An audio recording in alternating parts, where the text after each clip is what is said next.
코로나 팬데믹이 3년 동안 계속되면서 많은 그리스도인들의 믿음이 땅바닥으로 곤두박질을 쳤습니다. 그러다 보니까 이 공예배 참석에 대한 태도가 정말 무서울 정도로 변질이 되고 붕괴되었습니다. 코로나 전에는 웬만해서는 주일 예배에 빠지지 않던 그리스도인들조차 이제 코로나 이후에는 그냥 인터넷 예배에 아주 익숙해져서 인터넷 예배를 핑계로 현장 예배에 나오지 않는 사람들이 많아졌습니다. 지난 4월 18일 정부가 사회적 거리두기를 전면 해제했습니다.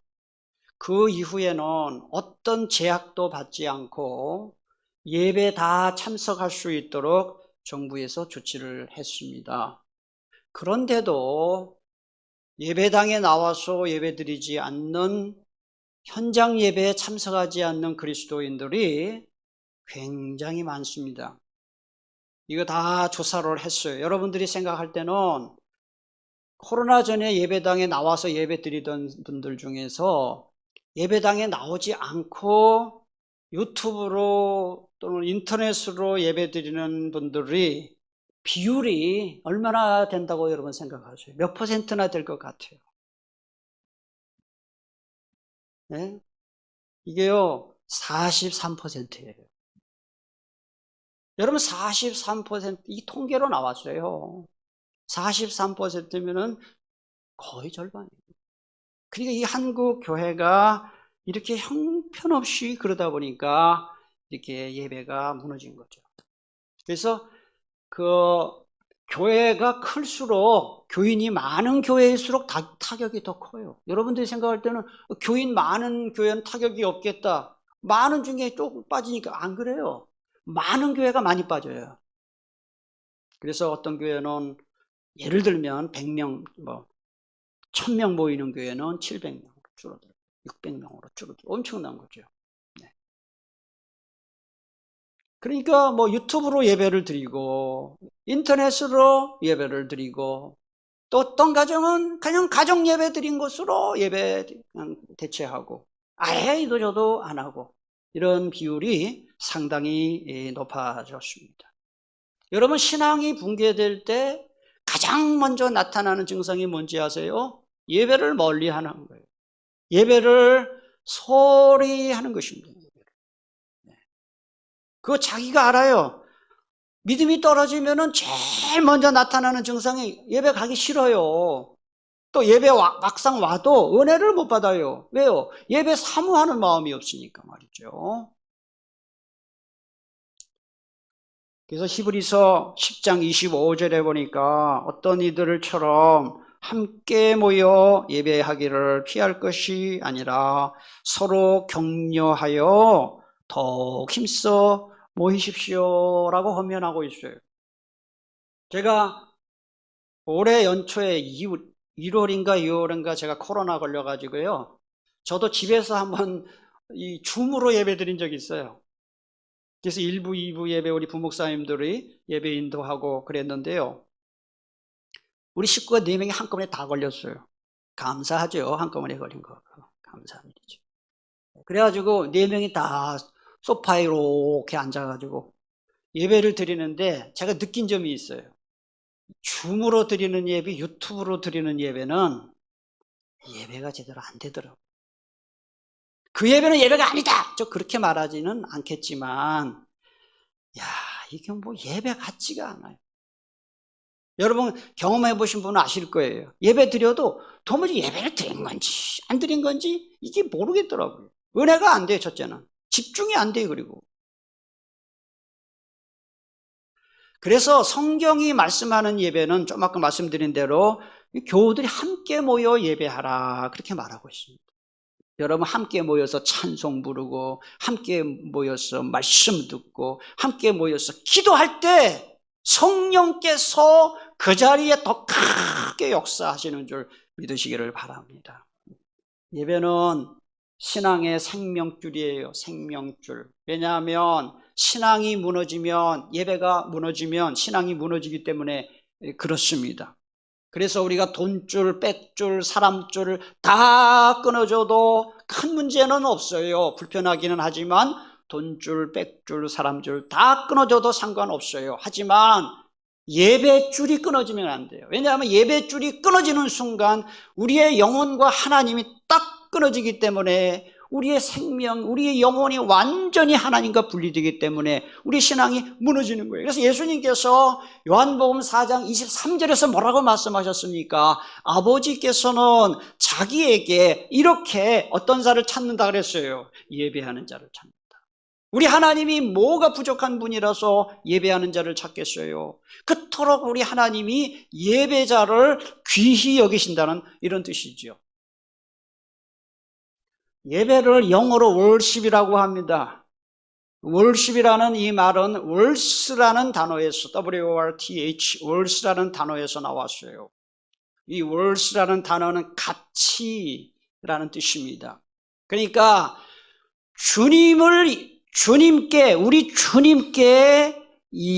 우리 주님만이 우리의 찬양과 예배와 경배를 받으시기에 충분한 가치와 자격을 갖고 계신 분입니다라고 인정하는 것이 바로 그게 예배다 이 말이에요.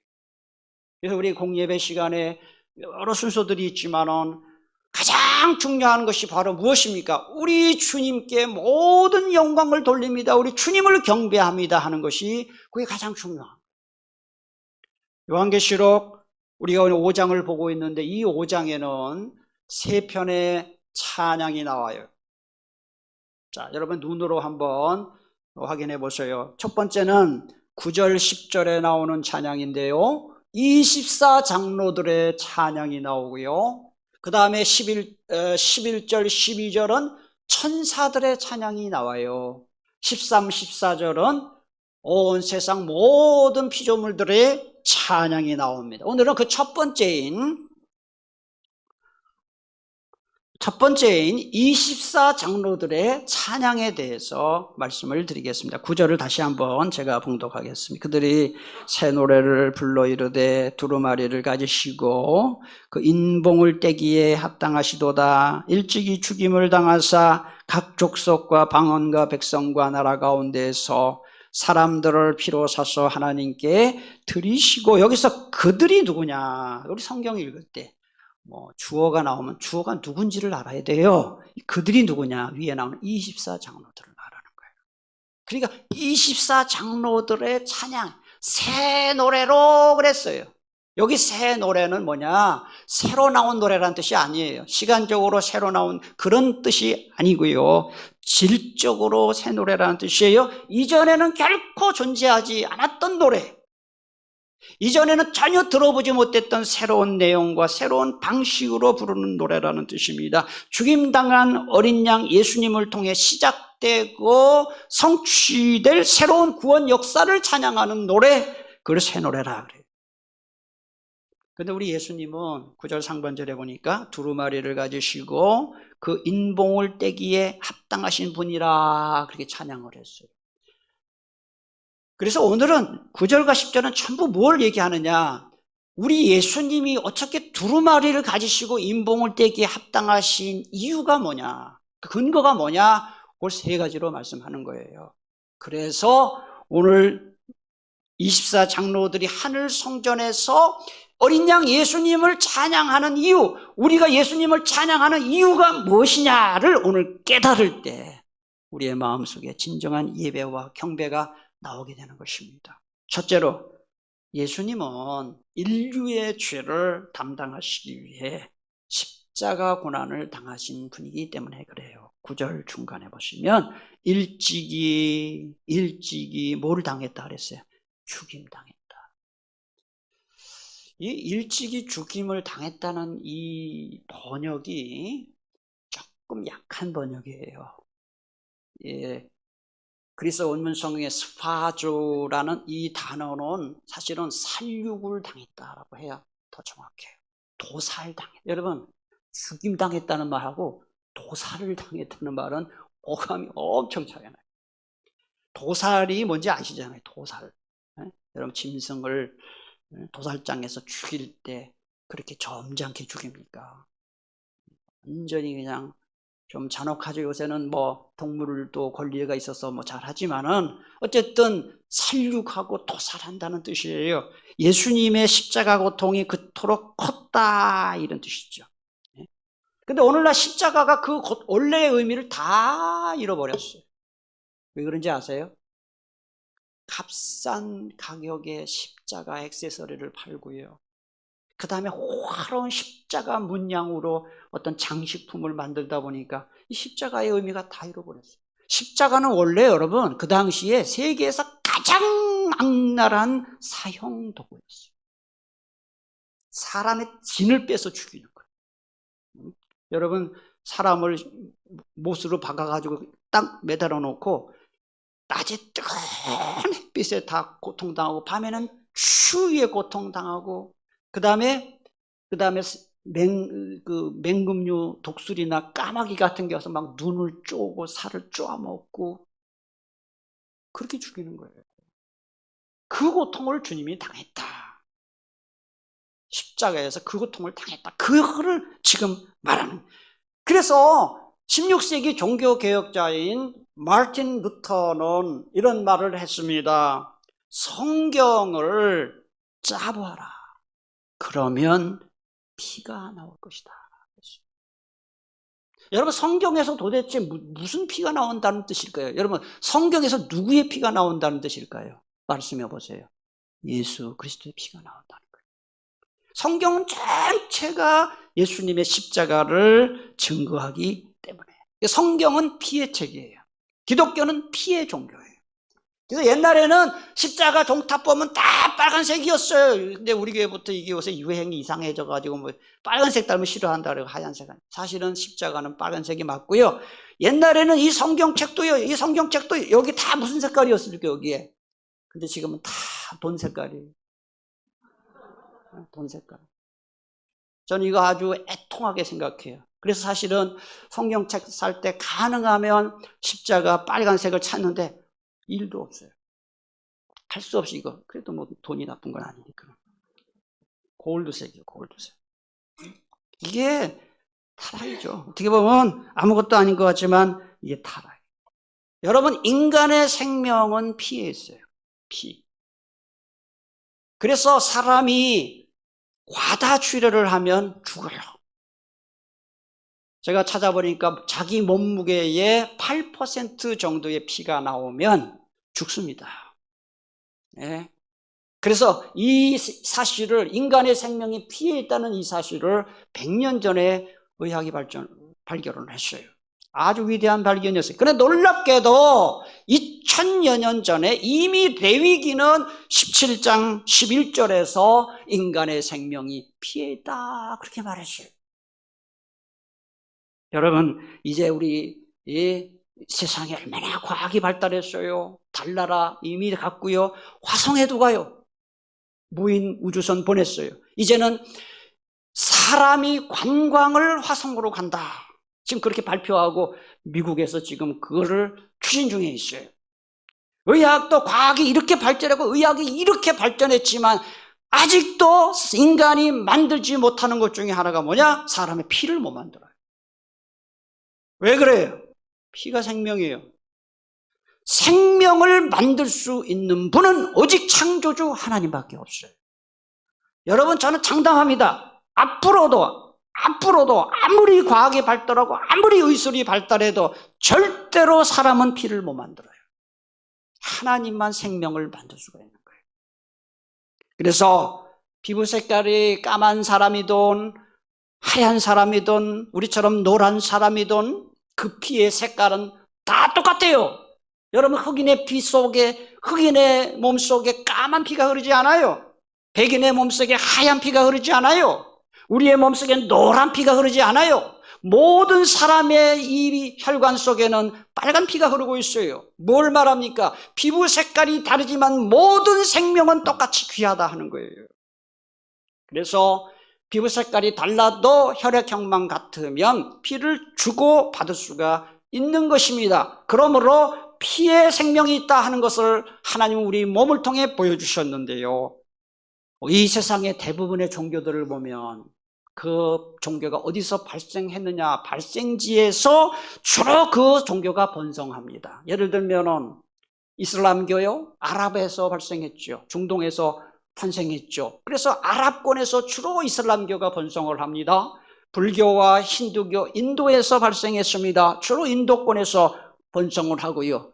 유교, 중국에서 발생했습니다. 중국권에서 주로. 하지만 우리 기독교만은 팔레스타인 조그만 땅에서 기독교가 발생했지만은 소아시아를 지나서 로마를 지나서 과거에 야만인이었던 유럽의 백인들에게까지 기독교가 전파되었고 20세기 이후에는 아프리카와 아시아와 중남미까지 기독교가 전부 퍼져서 이제는 제가 말씀드린 대로 전 세계의 79억 6,800만 명 중에서 많은 사람들이 예수 믿고 구원받게 되었는데 그 비결이 뭐냐? 예수님의 십자가만이 생명을 주는 능력이기 때문인 줄로 믿습니다. 복음 전하는 곳에 생명이 넘치는 생명력이 십자가에 있다. 24장로들이 하늘 성전에서 예수님, 어린 양 예수님을 찬양하고 경배한 두 번째 이유가 9절 하반절에 나옵니다. 9절 중간 이하에 보면 일찍이 죽임을 당하사 각 족속과 방언과 백성과 나라 가운데서 사람들을 피로 사서 하나님께 드리시고 그랬어요. 여기 보면 각 족속, 방언, 백성, 나라라는 이 표현은요, 이 단어 네 가지는요, 그 당시에는 원래는 로마 제국의 지배를 받는 모든 나라를 말했어요. 로마 제국의 지배를 받는 나라라고 표현할 때 족속, 방언, 백성, 나라라는 표현을 했어요. 그러나 계시록에서는 인종과 또는 언어와 국가와 민족을 총망라하는 모든 인류를 가리키는 말로 사용돼요. 여러분, 계시록에서 우리나라는 사자 되게 싫어해요. 사층 별로 안 좋아해요. 또 번호판에다 사자 들은 거 별로 안 좋아해요. 왜 죽을 사자라고 생각해요. 근데요, 요한계시록에서 사자는 어떤 뜻이 있느냐? 동서남북 온 세상을 상징해요. 그렇죠? 그런데 족속, 방언, 백성, 나라 딱 네 단어로 썼어요. 온 세상을 상징하는 거예요. 그런데 족속, 방언, 백성, 나라라는 이 구절이 요한계시록 전체에서 몇 번 나오냐? 7번 나와요. 실은 또 완전수예요. 그래서 요모조모로 해서 요 족속, 방언, 백성, 나라라는 말은 온 세상을 가리키는 말입니다. 그런데 자세히 성경을 보세요. 성경은 제가 한 구절도 거칠게 쓰지 않는다 그랬어요. 필요 없는 단어가 없어요. 여기 보면 온 족속과 방언과 백성과 나라 가운데서라는 말이야. 가운데서. 이 가운데서라는 표현이 굉장히 중요해요. 이 가운데서라는 말이 그리스어로는 에크라는 단어를 써요. 영어로는 from이라는 단어를 써요. 무슨 뜻이겠어요? 모든 사람들 가운데 특별히 선택받은 사람들, 예수 믿는 사람들에게 십자가의 효력이 있다, 그런 뜻이에요. 여러분, 예수님의 십자가는 모든 인류를 위한 것이었지만 그 십자가의 효력은 믿는 자에게만 있음을 믿으시기를 바랍니다. 그 다음에 피로 사서라는 구절에서 이 산다라는 말은 단순히 그냥 돈 주고 물건 산다는 이런 뜻이 아니에요. 이 아고라조라는 말은 몸값을 대신 지불해주고 산다는 뜻이 있어요. 그 당시 시장판에서 쓰이던 용어예요. 로마 제국 시대에는 빚을 많이 지면 노예가 돼요. 그 다음에 전쟁을 해서 포로로 잡혀오잖아요. 다 노예예요. 그럼 노예가 자유를 얻을 수 있는 방법은 딱 하나밖에 없어요. 누군가, 가까운 사람이겠죠. 누군가 그 몸값을 지불해야 자유를 얻어요. 따라서 피로 사서 하나님께 드린다는 것은 마귀와 죄에 노예했던 우리가 하나님의 자녀가 된 것은 예수님이 십자가에 못 박혀 돌아가심으로 우리의 몸값과 죄값을 대신 지불해 주신 덕분이다, 이런 뜻으로 피로 샀다, 이렇게 말합니다. 아멘이십니까? 네. 여러분, 구원은 공짜가 아니에요. 제가 좋아하는 영어 문장 중에 freedom is not free라는 말을 굉장히 좋아해요. freedom, 자유. freedom is not free라는 말. 자유는 공짜가 아니다. 우리나라가 왜 이렇게 막 국방비에다가 엄청난 이 돈을 갖다 쏟아부습니까? 북한을 완전히 타도하려고 그거 아니에요. 자유를 지키기 위해서. 자유를 지키기 위해서는 희생이 필요하잖아요. 근데 우리가 구원받는 것도 공짜 아니에요. 여러분, 예수님께서 우리의 자유를 위해서 시장에 가가지고 돈을 지불하지 않았어요. 예수님은 생명을 지불했어요. 왜 돈을 지불하지 않고 예수님은 생명을 지불하셨을까요? 죄값은 사망이기 때문에 사망에서 생명을 주려면 생명이 생명을 바꿀 수 있거든요. 그러므로 예수님의 몸값으로 우리 몸값을 지불한 것이죠. 요 계시록 1장 5절 끝에 보니까 우리를 사랑하사, 그 다음에 누구의 피입니까? 그의 피로 우리 죄에서 우리를 해방하시고. 요한일서 1장 7절 우리 다 같이 한번 봉독하겠습니다. 시작. 그 아들 예수의 피가 우리를 모든 죄에서 깨끗하게 하실 것이요. 아멘이십니까?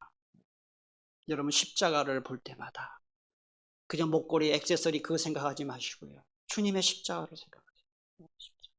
나의 십자가 지신 주님 생각하면서 우리의 마음속에 늘 구원해 주신 구원의 은혜에 대한 감사와 감격이 날로 더해지기를 축복합니다. 그 당시 유대인들은 세계 모든 민족들 중에서 유대인만 하나님께 택함받았다, 유대인만 구원받았다 하는 이 선민의식에 빠져가지고요, 이방인들 구원 관심이 없었어요.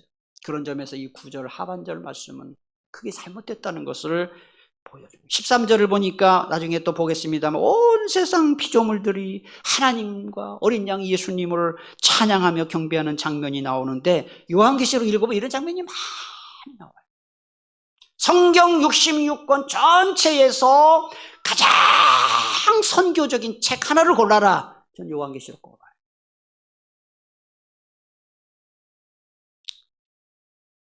저는 여러분에게 한번 묻고 싶어요. 다른 사람들이 구원받는 것에 관심이 있는지. 신학자 에밀 브룬노는 말했습니다. 불은 타고 있을 때만이 불이듯이, 불은 타고 있을 때만이 불이듯이 교회는 선교할 때만이 교회다. 그랬어요. 여러분, 선교하지 않는 교회 교회 아니에요. 선교를 위해 교회를 만들었는데, 우리 교회가 지금 뭐 새가정 파송했다 자랑할 거 없어요. 당연한 거라는 거예요. 우리 교회를 통해서 앞으로도 더 많은 선교사님들이 파송되고 더 많은 영혼들이 주 앞으로 돌아올 수 있게 되기를 축복합니다. 성부 하나님은 성자 예수님을 이 땅에 보내주셨어요. 또 성자 예수님은 성령님을 보내주시고 제자들을 보내주셨어요.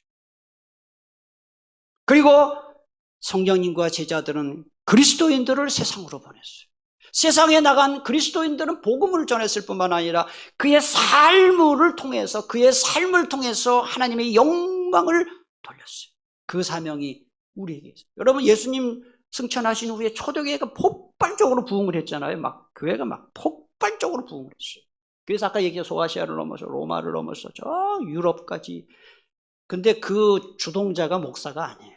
다 평신도들이 삶 속에서 막 감동적인 삶을 살고 감동을 주는 삶을 살고, 그러니까 주변에 있는 사람들이, 아니 저 예수 믿는 사람들은 정말 다르다.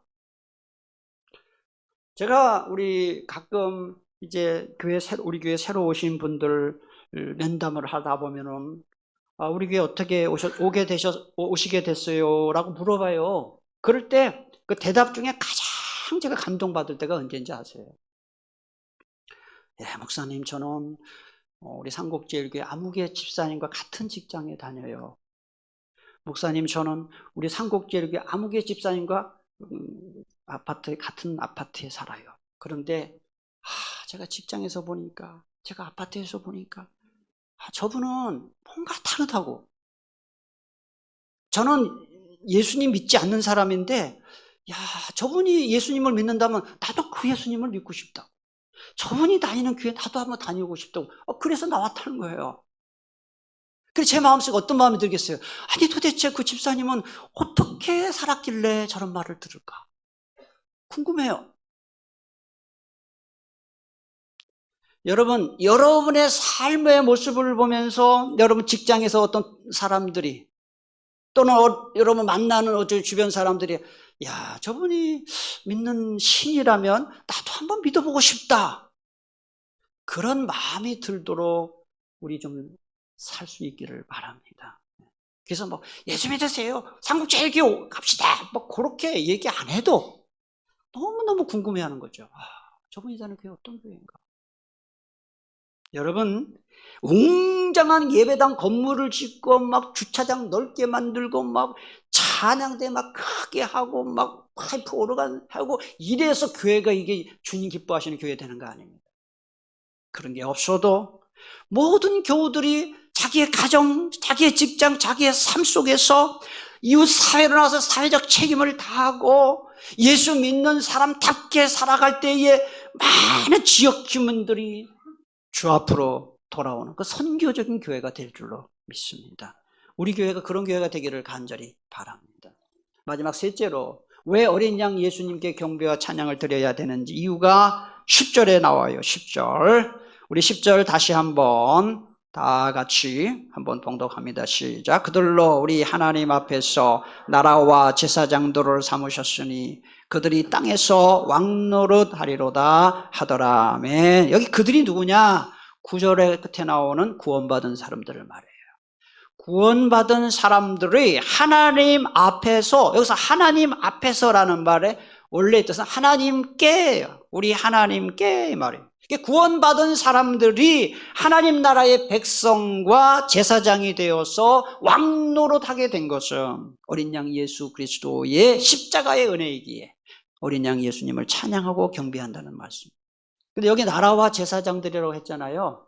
이 나라라는 단어가 사실은 원래는 무슨 단어냐? 앞에 한번 보시면 나라라는 단어가 이 그리스어로 바실레이아인데요. 요한계시록이 기록된 그 당시에는 로마 제국의 왕권, 로마 제국의 왕위, 로마 제국의 통치를 의미하는 단어예요. 나라.